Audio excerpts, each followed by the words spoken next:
Other panelists, Ambassador Parthasarathi, please stay with me. Amjad Ayub Mirza, look what they're saying in the National General Assembly of Pakistan. You have elected representatives standing there saying, I will go for jihad, pick up the atom bombs and raid them. This is what parliamentarians are saying. This is the language they speak.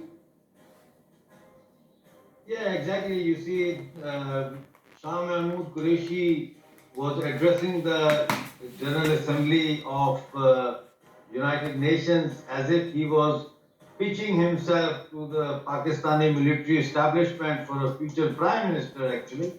And I think that these countries, the so-called Muslim countries, have an outward position on Israel, and they have an inward position.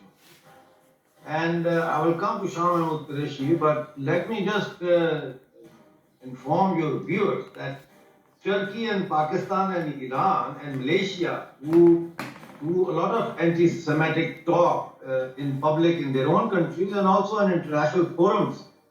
And as Shah Mahmood Qureshi has said that Israel has deep pockets, let's see who has deep pockets. So when Tayyip Erdogan, this self-declared Khalifa, when he came to power, the trade between Turkey and Israel was 1.6 billion dollars.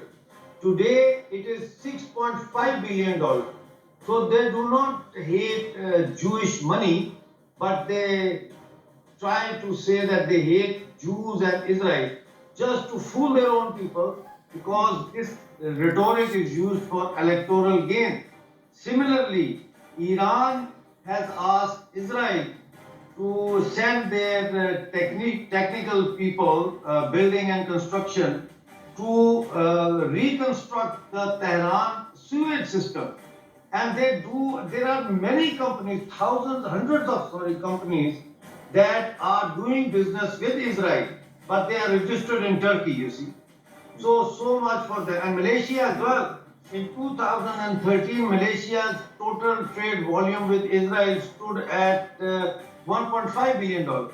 Now, Shah Mahmood Qureshi has said that Israelis do not engage and Israelis do not negotiate, and they are an occupation force, and they are committing genocide, and they have committed war crimes and ethnic cleansing. I have noted all of the things that he has said over here, and I want to just take a little moment, a very short moment, maybe 1 minute or less than that, to clarify that, first of all, Israel has always tried to engage. Even now, this very fragile ceasefire that I don't think will last, because today the Palestinians, the Hamas, in guise of Palestinians, have again thrown rocks on the Israeli security personnel and on the west side of Temple Mount.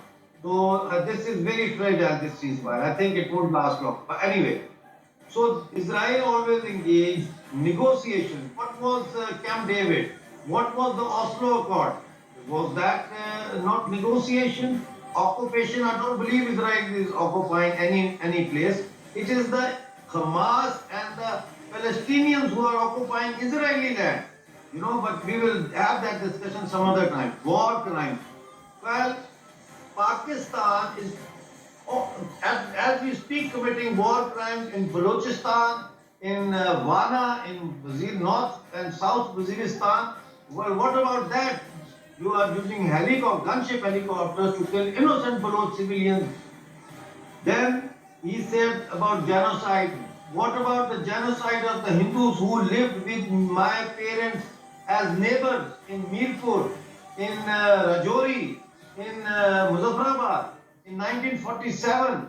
That was a genocide. Not a single Hindu or Sikh you can find now in POJK or POGB. That is called genocide. War crimes. Well, Pakistan is committing war crimes in Balochistan.